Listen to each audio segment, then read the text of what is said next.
Shiva news चॅनलमध्ये आपल्या सर्वांचे सहर्ष स्वागत। चला तर पाहूया आजच्या काही घडामोडी।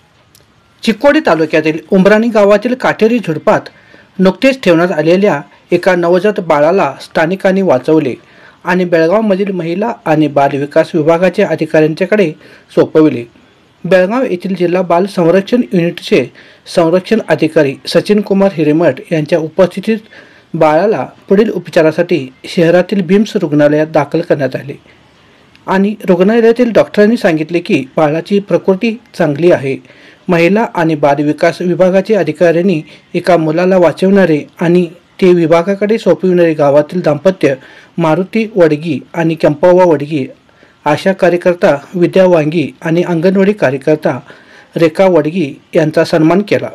चिकोडी तालुक्यातील उंबराणी गावात काटेरी झुडपात ठेवण्यात आलेल्या एका नवजात बाळाला स्थानिकांनी वाचवले आणि महिला आणि बाल विकास विभागाच्या अधिकाऱ्यांच्या स्वाधीन केले। शिवा न्यूजसाठी शिवानंद वशेदार। चॅनलला लाईक व सबस्क्राईब करायला विसरू नका। बेल आयकॉन क्लिक करा।